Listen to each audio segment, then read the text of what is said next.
Hello viewers, welcome to train your brain.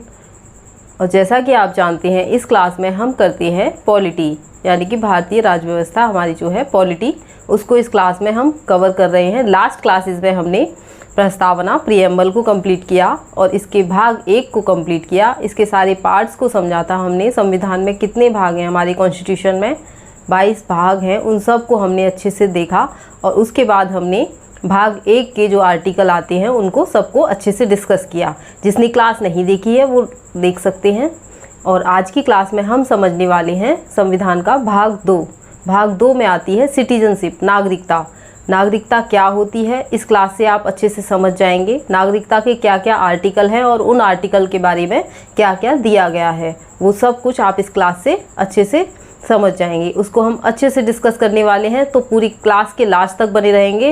And I hope आप इस class को अच्छे से कर लेते हैं। तो नागरिकता से रिलेटेड जो भी क्वेश्चन आपको किसी भी एग्ज़ाम में देखने को मिलता है वो बाहर नहीं जाएगा, इस क्लास से बाहर बिल्कुल नहीं जाएगा।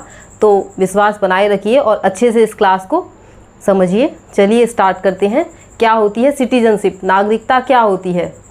नागरिकता पर बात करने से पहले हम समझ लेते हैं राज्य क्या है। जैसा कि आपने कॉन्स्टिट्यूशन में देखा था, राज्य से मतलब हमारे देश भारत से है। राज्य से मतलब हमारे देश भारत से है। तो एक राज्य होने के लिए क्या क्या चीज़ें आवश्यक होती हैं, तो राज्य होने के लिए क्या क्या चीज़ें आवश्यक होती हैं।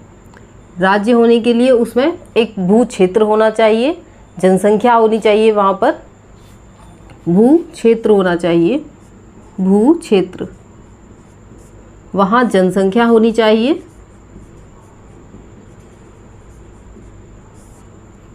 एक सरकार होनी चाहिए, और 4th पॉइंट है कि वो संप्रभुता होनी चाहिए। संप्रभुता होनी चाहिए। एक भू क्षेत्र होना चाहिए राज्य होने के लिए। एक देश के लिए क्या ज़रूरी है, एक भू क्षेत्र हो, वहाँ पर जनसंख्या निवास करती हो, एक सरकार का एक सिस्टम बना हुआ हो प्रॉपर, और संप्रभुता हो, यानी कि सॉवरेनिटी। संप्रभुता से मतलब जैसा कि आपने प्रस्तावना में देखा था ये शब्द संप्रभुता।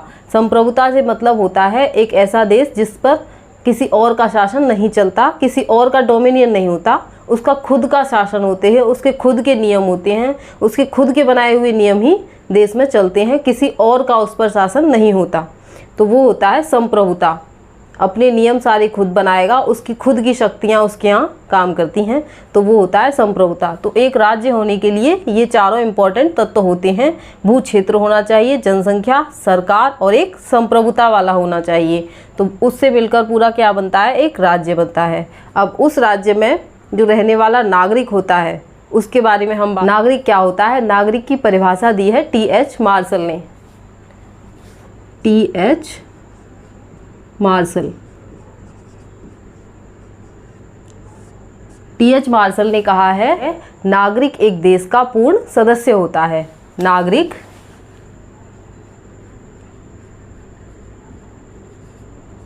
एक देश का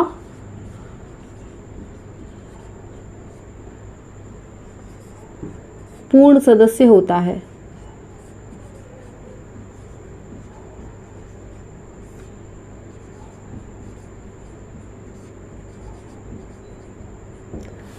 नागरिक होता है एक देश का पूर्ण सदस्य जो उस देश में निवास करता है। नागरिक होने के लिए कुछ इम्पोर्टेंट इसके 3 महत्वपूर्ण तत्व होते हैं। नागरिक के क्या क्या तत्व होते हैं उनके बारे में हम बात कर लेते हैं। तो नागरिक होने के लिए 3 इम्पोर्टेंट तत्व हैं। पहला इम्पोर्टेंट तत्व है कि राज्य द्वारा, पहला इम्पोर्टेंट तत्व है राज्य द्वारा प्रदान किए गए सारे अधिकार उसे प्राप्त हों। राज्य द्वारा प्रदान किए गए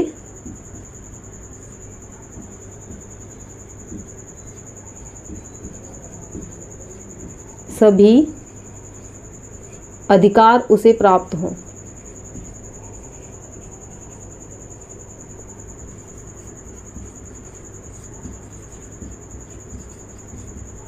और सेकंड है राज्य के प्रति उसे कुछ कर्तव्य भी करने होंगे। राज्य के प्रति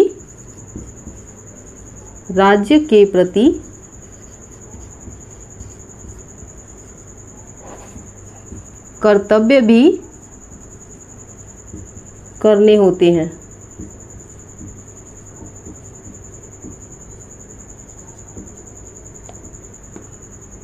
नेक्स्ट पॉइंट है राष्ट्र के प्रति निष्ठा भी रखनी है उसे। ऐसा नहीं है कि आप भारत में रह रहे हैं और चाइना और भारत का युद्ध हुआ तो आप चाइना के फेवर में बातें कर रहे हैं, उस चाइना की जय जयकार कर रहे हैं, तो आपको राष्ट्रभक्त नहीं माना जाएगा। तो आपको राष्ट्र के प्रति निष्ठा भी रखनी है, वही एक नागरिक होता है।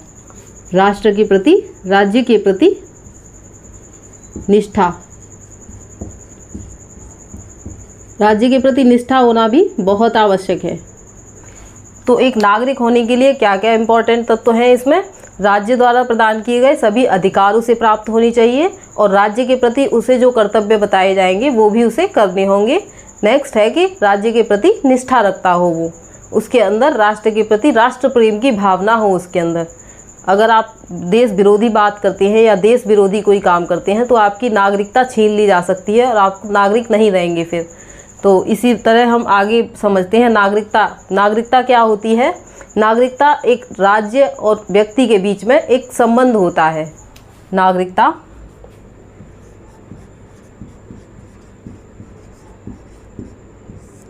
राज्य और व्यक्ति के बीच में संबंध होता है। राज्य या देश, राज्य से मतलब यहाँ पे देश से है, राज्य और व्यक्ति के बीच में, व्यक्ति के मध्य संबंध होता है।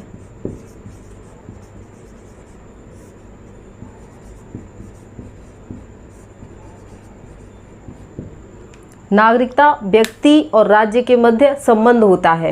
नागरिकता एक ऐसा सर्टिफिकेट होता है जो एक व्यक्ति को वो सारे अधिकार प्रदान करता है जो उस देश में रहने वाले व्यक्ति को दिए जाते हैं, जो वहाँ का नागरिक है। एक प्रमाण पत्र कुछ दे दिया जाता है, एक सर्टिफिकेट प्रदान किया जाता है।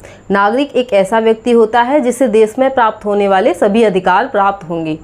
तो ऐसा एक सर्टिफिकेट प्रदान किया जाएगा जिससे देश में जो भी अधिकार नागरिक को दिए जा रहे हैं वो दिए जाएंगे। जैसे नागरिक होने में और एक विदेशी होने में या कोई बाहर वाला आम व्यक्ति होने में क्या फ़र्क है, यहाँ हम समझ लेते हैं। व्यक्ति दो, यहाँ हमारे भारत में रहने वाले लोग 3 तरह के हो सकते हैं, उन्हें हम समझ लेते हैं थोड़ा सा।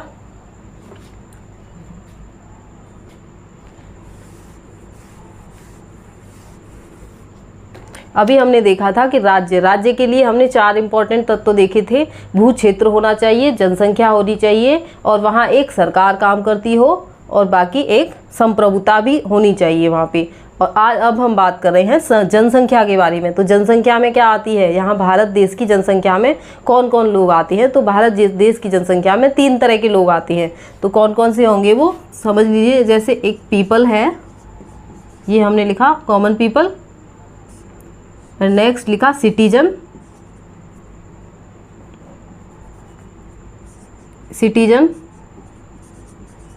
एंड नेक्स्ट हमने लिखा माइनॉरिटी।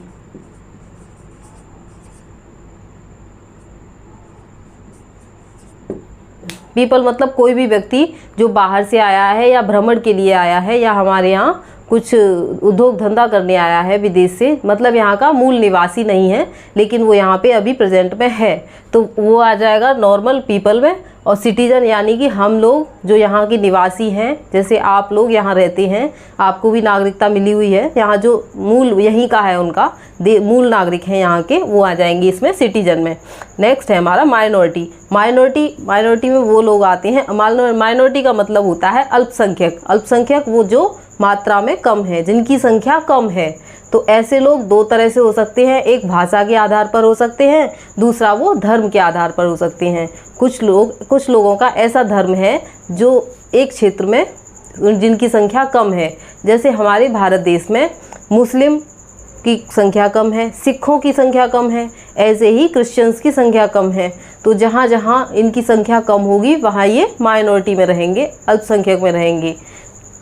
तो तो अल्पसंख्यक में कौन कौन लोग आएंगे? धर्म के आधार पर वो लोग आएंगे जो धर्म के आधार पर उनकी मात्रा कम है। जैसे हमारे यहाँ मुस्लिम कम है तो मुस्लिम माइनॉरिटी में आएंगे। ऐसे ही भाषा के आधार पर भी होता है, अगर एक भाषा बोलने वाले लोग उस क्षेत्र में कम हैं तो वो उस क्षेत्र में माइनॉरिटी का दर्जा उन्हें मिलेगा। ऐसे ही हिंदू हमारे यहाँ मेजॉरिटी में पाए जाते हैं, इसलिए उन्हें माइनॉरिटी का दर्जा नहीं दिया गया है। लेकिन वहीं कुछ ऐसी जगह हों जहाँ पे हिंदू कम मात्रा में हैं तो उन्हें माइनॉरिटी का दर्जा भी मिला हुआ है। तो इस तरह हमने समझा कि people, citizen and minority. Okay, अब हम देखते हैं नागरिकता। नागरिकता एक ऐसा प्रमाण पत्र है जिसके द्वारा उस व्यक्ति को उस देश में प्राप्त होने वाले सभी अधिकार प्राप्त होते हैं जो कि एक नागरिक को दिए जाते हैं। तो ये हो गई नागरिकता। नागरिकता हमारे कॉन्स्टिट्यूशन में, संविधान में भाग 2 में दी गई है। नागरिकता हमारे संविधान में भाग 2 में दी गई है और आर्टिकल है इसका 5 से लेकर 11 तक। अनुच्छेद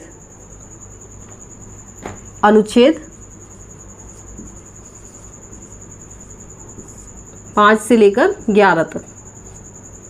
नागरिकता हमारे संविधान में भाग 2 में दी गई है और आर्टिकल नंबर 5 से 11 तक दी गई है। ओके, तो आज हम इन सभी आर्टिकल को अच्छे से समझने वाले हैं। कौन से आर्टिकल में क्या दिया गया है, किस तरह से नागरिकता प्राप्त होती है और किस तरह से नागरिकता छीन ली जाती है या ख़त्म हो सकती है, तो वो सब कुछ इस आर्टिकल्स में बताया गया है। तो पूरा समझने वाले हैं। चलिए स्टार्ट कर लेते हैं हम article number 5। Article number 5 article number 5 में क्या कहा गया है? आर्टिकल नंबर 5 में कहा गया है कि अधिवास के आधार पर, यानी कि डोमिसाइल के आधार पर, जो व्यक्ति यहाँ रह रहा है उसके आधार पर उसे नागरिकता कितने प्रकार से दी जा सकती है, यानी कि डोमिसाइल के, अधिवास के आधार पर। अधिवास, डोमिसाइल के आधार पर नागरिकता कब कब दी जा सकती है? इसके लिए 3 शर्तें बता दी गई। अधिवास के आधार पर नागरिकता देने के लिए 3 शर्तें बताई गई। या तो आपका जन्म भारत में हुआ हो, तो आपको नागरिकता अपने आप दे दी जाएगी। जन्म भारत में हुआ हो,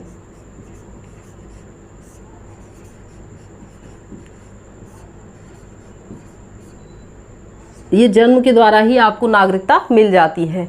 दूसरा है आपके माता पिता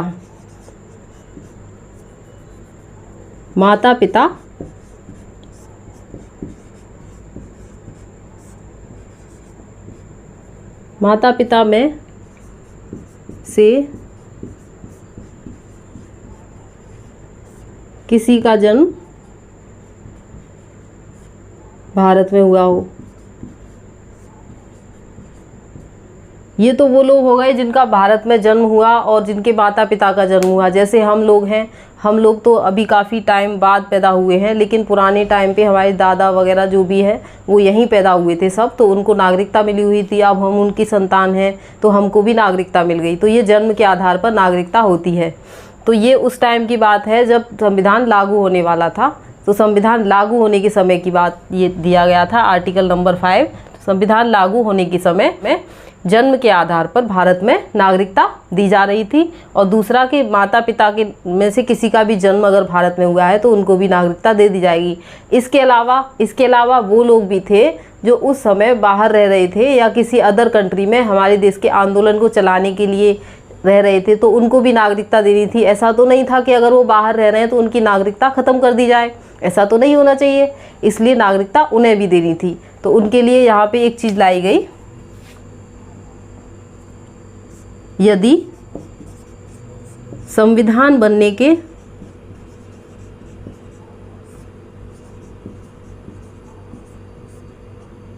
संविधान बनने का समय कह सकते हैं 26 जनवरी 1950। संविधान बनने के समय से क्या मतलब है? 26 जनवरी 1950। 26 जनवरी 1950 से पहले, 26 जनवरी 1950 से पहले ही वो भारत देश में कम से कम 5 वर्ष तक रह चुका हो, अधिवास कर चुका हो, डोमिसाइल रहा हो उसका। कम से कम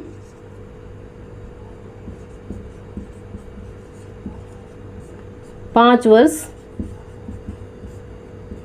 भारत में रह चुका हो। ओके, तो ये हो गया आपका आर्टिकल नंबर 5। आर्टिकल नंबर 5 में डोमिसाइल के आधार पर नागरिकता की बात की गई है और डोमिसाइल के आधार पर नागरिकता के लिए हमें 3 शर्तें दे दी गई। या तो आपका जन्म भारत में हुआ है तो आपको नागरिकता दे दी जाएगी, या फिर आपके माता पिता का जन्म भारत में हुआ हो तब भी आपको नागरिकता दे दी जाएगी। और तीसरा था कि संविधान बनने के समय तक यानी कि उससे पहले वो भारत में कम से कम 5 वर्ष तक रह चुका हो, और जो रह चुका होगा उसको नागरिकता दे दी जाएगी। नेक्स्ट हम समझ लेंगे article number 6। Next article number 6। अब नेक्स्ट देखते हैं हम आर्टिकल नंबर 6 क्या दिया गया है। आर्टिकल नंबर 6 में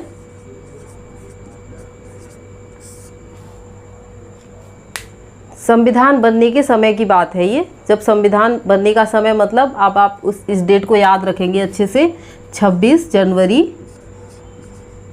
1950। अब इसी डेट को लेते हुए ये आर्टिकल नंबर 6, 7, 8 आपको बताए जाएंगे। और ये आर्टिकल जो हैं ये उस टाइम की सिचुएशन को देखकर बनाए गए थे।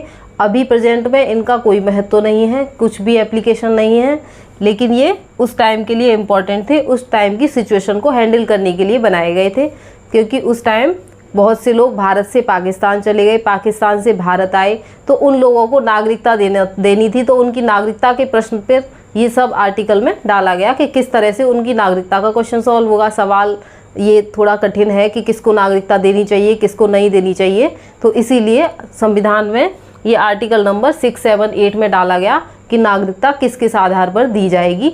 तो आर्टिकल नंबर 6 बताता है कि वे लोग, ऐसे लोग जो पाकिस्तान से भारत आ गए हैं, ऐसे लोग जो पाकिस्तान से भारत आ गए हैं तो उनको नागरिकता दे दी जाएगी। लेकिन कब? 26 जनवरी 1950 से पहले 26 जनवरी 1950 से पहले अगर पाकिस्तान से जो लोग भारत आए हैं तो उनको नागरिकता दे दी जाएगी। क्योंकि जब डिवाइडेशन हुआ था तो बहुत सारे लोग भारत से पाकिस्तान शिफ्ट हुए थे और पाकिस्तान से भारत शिफ्ट हुए थे। तो जो लोग हमारे यहाँ से चले गए तो वो हमारे यहाँ के नागरिक तो थे नहीं और उनको नागरिकता देनी नहीं थी, लेकिन जो बाहर से आए हैं उनको नागरिकता देना हमारा कर्तव्य था। तो हम उनको नागरिकता देने के लिए आर्टिकल नंबर 6 में बोला गया कि वे लोग जो पाकिस्तान से भारत आए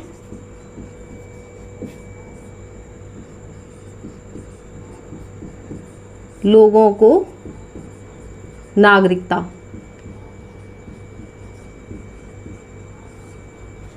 लेकिन कब? संविधान के लागू होने के समय यानी कि 26 जनवरी 1950 से पहले वो भारत में आ चुके हों। 26 जनवरी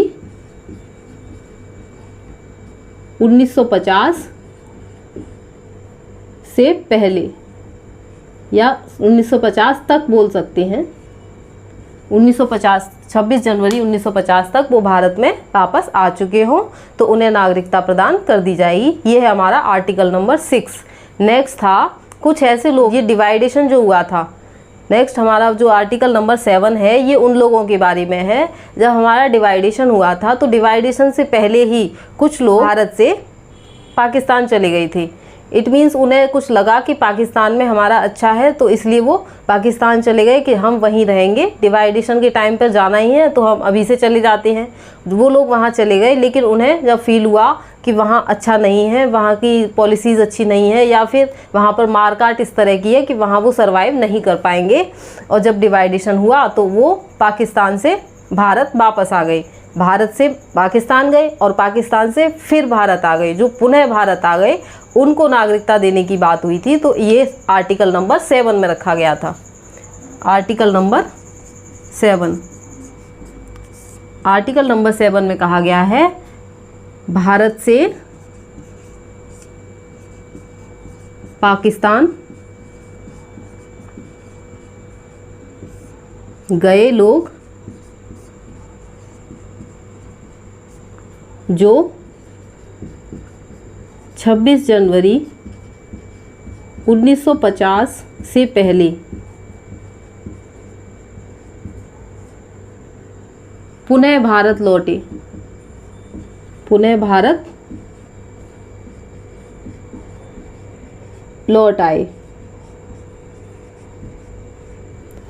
तो इसमें भारत से जो पाकिस्तान गए थे वो लोग, लेकिन वो 26 जनवरी 1950 से पहले पहले वापस इंडिया आ गए या भारत आ गए, तो उनको भी नागरिकता देनी थी, उनको नागरिकता देनी थी। तो ये हमने आर्टिकल नंबर 7 में डाल दिया। आर्टिकल नंबर 6 और 7 दोनों ही उस टाइम की सिचुएशन के अकॉर्डिंग बनाए गए हैं। इस टाइम से इनका कोई अब एप्लीकेशन नहीं रह गया है कि अब इनका क्या करना है, लेकिन ये उस टाइम की सिचुएशन को हैंडल करने के लिए बहुत आवश्यक थी। तो आपको भी समझना है कि 6 में क्या था, 7 में क्या था। 6 में था कि जो पाकिस्तान से भारत लौट कर आए हैं, जो पाकिस्तान से भारत आए हैं उनको नागरिकता देनी है। और 7 में कहा गया था कि जो भारत से पाकिस्तान चले गए थे, लेकिन जब उन्हें समझ आई कि वहाँ तो गड़बड़ है मामला, तो उनको वापस आना था। तो भूला हुआ अगर शाम को वापस आ जाता है तो उसे फिर भूला नहीं कहते, इसीलिए उनको नागरिकता दे दी गई। आर्टिकल नंबर 7 में रखा गया। नेक्स्ट है आर्टिकल नंबर 8।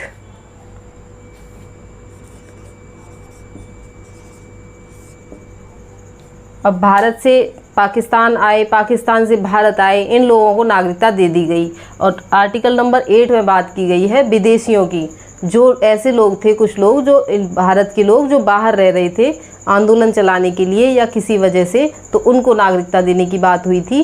तो यहाँ पे विदेशी नागरिक, आर्टिकल नंबर 8 बात करता है विदेशी भारतीयों की नागरिकता, विदेशी भारतीयों की नागरिकता।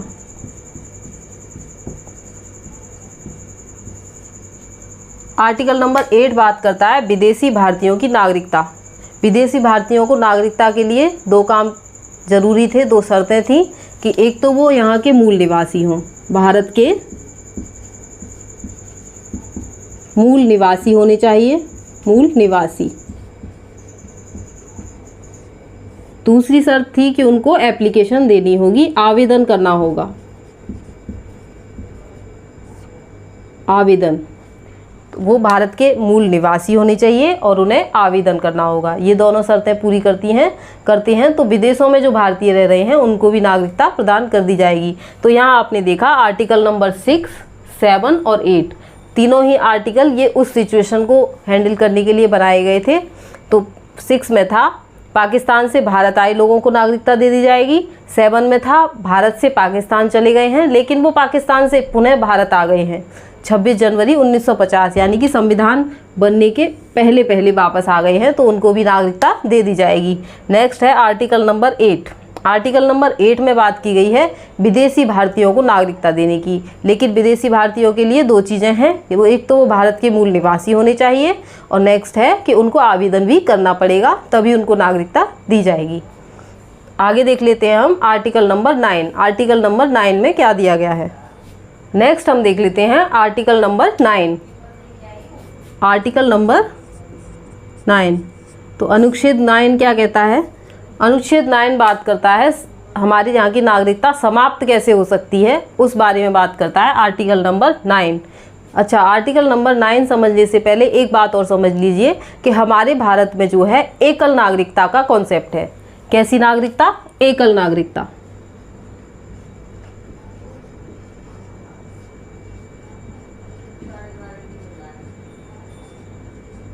ओके, हमारे यहाँ एकल नागरिकता का कॉन्सेप्ट है, मतलब राज्य की नागरिकता और देश की नागरिकता अलग अलग नहीं होगी, एक ही नागरिकता होगी। जो राज्य का निवासी है, जो राज्य का नागरिक है, वो भारत का भी नागरिक है। तो यहाँ पे एकल नागरिकता का कॉन्सेप्ट है। जैसे आप अमेरिका में देखते हैं, वहाँ दोहरी नागरिकता का प्रावधान है। दोहरी नागरिकता मतलब होता है उस देश में जो कुछ प्रांत बने हुए हैं अलग अलग, तो प्रांतों की अलग नागरिकता लेनी होती है और देश की अलग नागरिकता लेनी होती है, तो उन लोगों के पास दोहरी नागरिकता होती है। लेकिन हमारे भारत में एकल नागरिकता का कॉन्सेप्ट है, मतलब जो राज्य का नागरिकता जिसने ले ली तो वो भारत की नागरिकता भी मानी जाएगी, या फिर भारत की जिसने नागरिकता ली हुई है तो वो राज्य का भी नागरिक है। यानी कि एकल नागरिकता का कॉन्सेप्ट यहाँ पर अप्लाई होता है। तो इसी एकल नागरिकता को लेते हुए हमने आर्टिकल नंबर 9 में कहा है कि ऐसा व्यक्ति ऐसा व्यक्ति जिसने स्वेच्छा से किसी अन्य देश की नागरिकता एक्सेप्ट कर ली यानी कि स्वीकार कर ली, तो उसकी भारतीय नागरिकता स्वतः ही समाप्त हो जाएगी। तो आर्टिकल नंबर 9 कहता है, यदि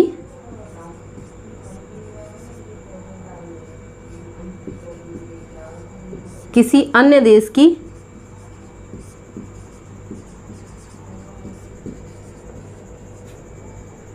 नागरिकता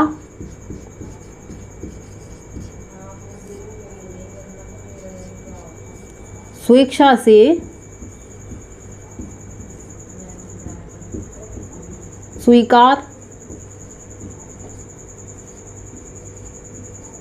कर ले तो भारत की नागरिकता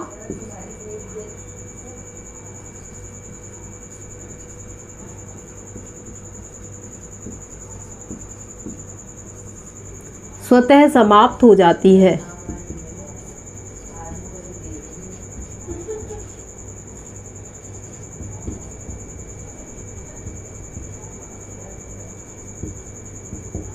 कुछ करना नहीं पड़ेगा आपको। अगर आप किसी भी देश की नागरिकता स्वीकार कर लेते हैं तो आपकी भारत देश की नागरिकता खुद से अपने आप समाप्त हो जाएगी। आप यहाँ के नागरिक नहीं रहेंगे। तो नेक्स्ट है हमारा article number 10। Article number 10 article number 10 में दिया गया है कि नागरिकता समाप्त करने की शक्ति केवल संसद के पास होगी। संसद कोई विधि बनाकर नागरिकता समाप्त कर सकती है।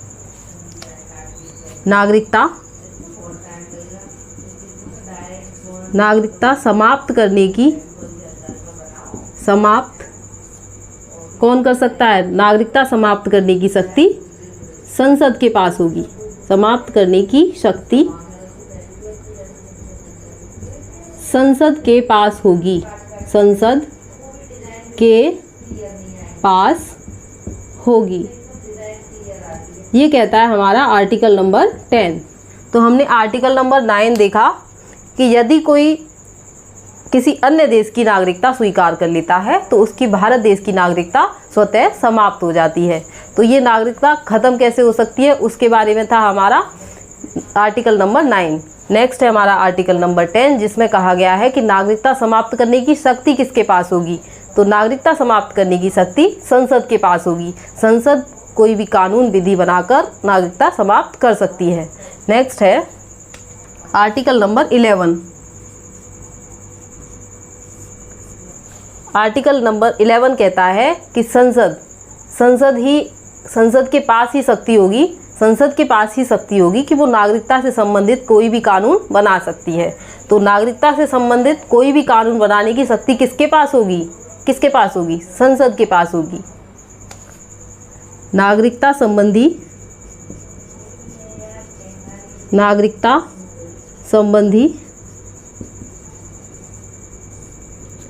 विधि बनाने की शक्ति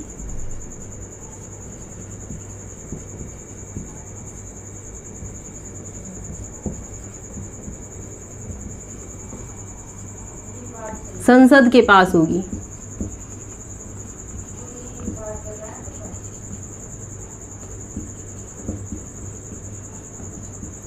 तो नागरिकता से संबंधित जो भी कोई भी विधि बनाई जाएगी, कोई कानून बनाया जाएगा तो वो संसद बना सकती है। और इसी शक्ति का प्रयोग करते हुए संसद ने आर्टिकल नंबर 11 यानी कि आर्टिकल नंबर 11 का प्रयोग करते हुए संसद ने नागरिकता एक्ट लाया 1955 में। संसद ने आर्टिकल 11 यानी कि संसद की नागरिकता संबंधी विधि बनाने की शक्ति, संसद ने आर्टिकल नंबर 11 का प्रयोग करते हुए नागरिकता संबंधी कानून लेकर आए 1955 में। तो 1955 का जो सिटीजनशिप एक्ट है वही इम्पॉर्टेंट है बहुत ज़्यादा इस टाइम के लिए। तो इसमें आपको बताया जाएगा CAA क्या है, नागरिकता क्या है, नागरिकता कानून लाने की ज़रूरत क्यों पड़ी, क्योंकि ये सारे कानून पुराने थे, उस टाइम की सिचुएशन को देखते हुए थे। लेकिन अभी प्रेजेंट में हमारे यहाँ कोई बाहर से आ जाता है, जैसे कि बहुत सारे रोहिंग्या मुस्लिम वगैरह का आपने केस सुना ही होगा, तो वो हमारे देश में आके रहने लगते हैं। हमको पता नहीं होता कि वो नागरिक हैं कि नहीं। अब उनको काफ़ी टाइम से रह रहे हैं, नागरिकता देनी है नहीं देनी है, इस बात का भी प्रश्न उठता है। तो हमारे यहाँ संसद ने आर्टिकल नंबर 9 की शक्ति का प्रयोग करते हुए सिटीजनशिप एक्ट लाया 1955। इसे हम नेक्स्ट क्लास में अच्छे से समझेंगे पूरा, ये बहुत ही इम्पॉर्टेंट है और इसमें आप सब कुछ जानेंगे कि सीएए क्या होता है, नागरिकता क्यों ज़रूरी है। तो इसके लिए नेक्स्ट क्लास में आप बने रहेंगे और पूरा इसको समझेंगे। आज हमने आर्टिकल नंबर 5 से 11 तक, जो कि हमारे कॉन्स्टिट्यूशन में दिए गए हैं, भाग 2 में नागरिकता से रिलेटेड है। और हमारे यहाँ एकल नागरिकता का कॉन्सेप्ट है, ये मैंने बता दिया आपको। और ये एकल नागरिकता कहाँ से ली गई है? एकल नागरिकता का कॉन्सेप्ट ब्रिटेन यानी कि यूके से लिया गया है, ब्रिटेन से। ये भी लिख लीजिए, इम्पॉर्टेंट है, पूछा जाता है। ब्रिटेन से लिया गया है एकल नागरिकता का कॉन्सेप्ट। ओके, एक पॉइंट और है कि नागरिकता संघ सूची का विषय है, इसको भी नोट कर लेंगे। नागरिकता संघ सूची का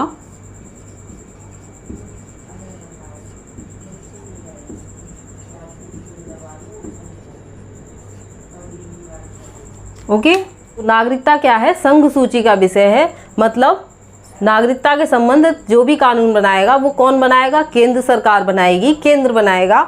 इसीलिए संसद को ये शक्ति दी गई है। इससे आप संसद को ये शक्ति दी गई है कि वो कोई भी नागरिकता संबंधी कानून बना सकती है। ये संघ सूची का विषय है, मतलब इस पर राज्य कोई कानून नहीं बना सकता। नागरिकता पर जब भी कोई कानून बनेगा तो वो केंद्र बना सकता है या फिर हमारा संघ बना सकता है या केंद्रीय सरकार बनाएगी, जो भी है। तो इसलिए आप याद रखेंगे कि नागरिकता क्या है? संघ सूची का विषय है। तो ये सभी पॉइंट इंपॉर्टेंट हैं, एग्ज़ाम में पूछे जाते हैं। यहाँ पर वही बताया गया है जो केवल एग्ज़ाम में आता है, एग्ज़ाम के लिए बहुत ही इंपॉर्टेंट है। और इस क्लास को अच्छे से आपने कर लिया तो आपका कोई भी क्वेश्चन नहीं छूटेगा। तो एक बार हम रिवाइज कर लेते हैं, हमने किस किस आर्टिकल में क्या देखा। नागरिकता हमारे संविधान में भाग 2 अनुच्छेद नंबर 5 से 11 तक दी गई है। इसमें हमने आर्टिकल नंबर 5 को, आर्टिकल नंबर 8 हमारा कहता है विदेशी भारतीयों की नागरिकता के बारे में। ऐसे भारतीय जो विदेशों में रह रहे हैं उनको नागरिकता प्रदान करने के बारे में बात करता है आर्टिकल नंबर 8। तो आर्टिकल नंबर 8 में भी उनको नागरिकता कब प्रदान की जाएगी? वो भारत के मूल निवासी होने चाहिए और उनको आवेदन भी करना होगा, तभी उनको नागरिकता दी जाएगी। नेक्स्ट हमने देखा आर्टिकल नंबर 9। आर्टिकल नंबर 9 क्या कहता है? आर्टिकल नंबर 9 कहता है कि अगर आपने किसी अन्य देश की नागरिकता स्वीकार कर ली, किसी अन्य देश में आप चले गए और वहाँ पर आपने नागरिकता स्वीकार कर ली अपनी इच्छा से, स्वेच्छा से, तो क्या होगा? आपकी भारत देश की नागरिकता खुद से समाप्त हो जाएगी, स्वतः समाप्त हो जाएगी। आर्टिकल नंबर 9 आपकी नागरिकता ख़त्म करने की बात करता है अगर आप किसी अन्य देश की नागरिकता स्वीकार कर लेते हैं। नेक्स्ट हमने देखा आर्टिकल नंबर 10। आर्टिकल नंबर 10 कहता है कि नागरिकता समाप्त करने की शक्ति किसके पास होगी? संसद के पास होगी। और आर्टिकल नंबर 11 कहता है कि नागरिकता संबंधी विधि बनाने की शक्ति किसके पास होगी? संसद के पास। संसद ने इसी शक्ति का प्रयोग करते हुए सिटीजनशिप एक्ट 1955 लेकर आई, जो कि बहुत ही इम्पोर्टेंट है। इसे हम आगे आने वाली क्लासेस में समझेंगे अच्छे से। क्लास का PDF आपको टेलीग्राम चैनल पे मिल जाएगा। जिसने भी टेलीग्राम ग्रुप ज्वाइन नहीं किया है, लिंक डिस्क्रिप्शन बॉक्स में दिया गया है, तो वहाँ से ज्वाइन कर सकते हैं। Thanks for watching train your brain.